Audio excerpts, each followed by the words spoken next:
with the miniature palm tools, they're not a lot of metal there, so you have to be extremely careful of whatever you use to sharpen them with. And again, I find that these handheld stones work extremely well, that you can actually see using the method that I use without having to try to find where you're at. Yeah.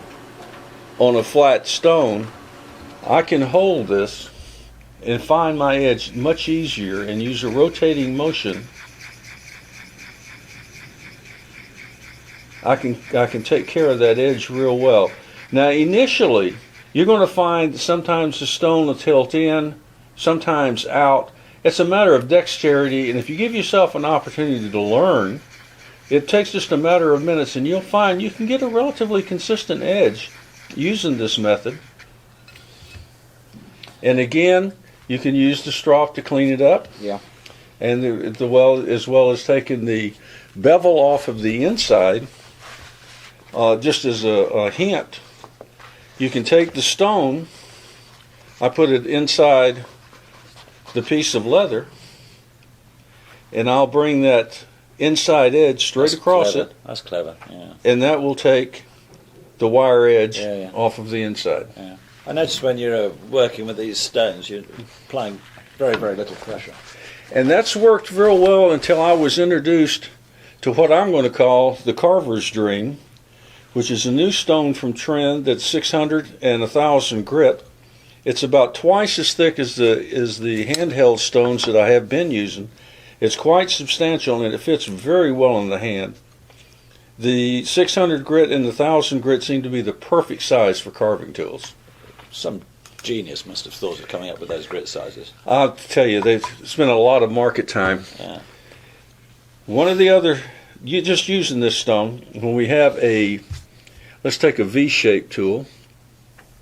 Again, once you've established your edge and you're touching them up and sharpening them, rather than go to the bench stone and work it and trying to maintain that angle, again, I'm finding that if I stay on the flat,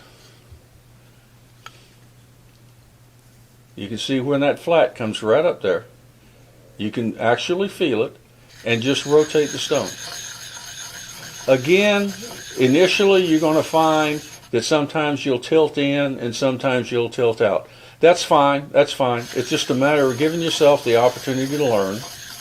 And eventually, over just a matter of a few minutes, you'll lay it up there, you'll find that flat part, and you'll rotate it right around.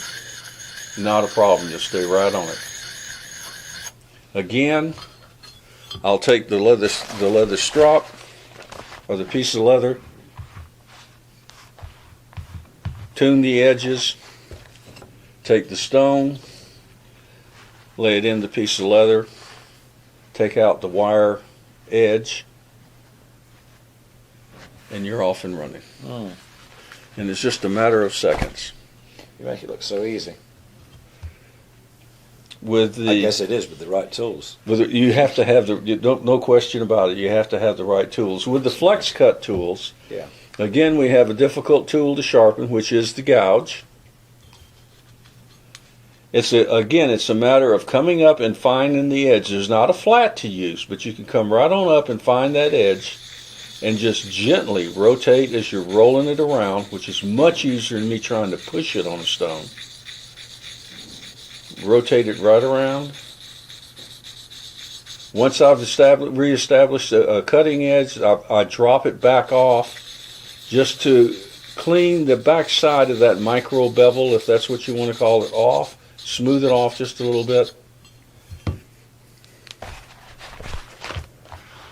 Clean the back side up with a piece of leather. A pencil. The shaft of another carving tool makes an ideal size to clean up your wire edge with.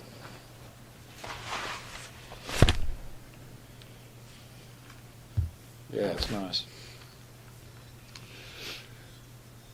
With the larger gouges, They're a little bit easier to use because you can see that edge just a little bit better when you roll it, when you roll the stone up. And once you've picked up this Carver's Dream, as I'm calling it, you'll find that the weight is just perfect for this type of work. Well, we've actually made this one twice as deep depth-wise than the original credit card stone, so it's a little bit more robust for the carvers. And then I just rotate off of the cutting edge to remove any sharp edge that I've established when I was working on the edge of the tool. And again, the piece of leather, if you desire to use a strop, just to smooth that back up, and you can use your finger, make a perfect contour to clean the inside of your tool up. That's a nice idea.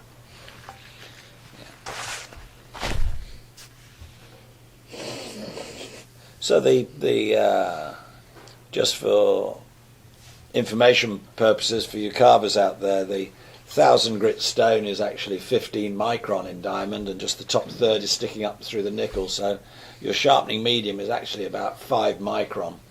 And if you think that a human hair cut in half is about 50, it gives you some sort of idea of the precision sharpening that can achieve.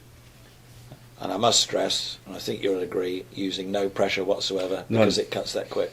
No pressure at all. Just lay the stone against the metal and let the stone do the work. Morris, that's brilliant. Thank you. You're the one that taught me.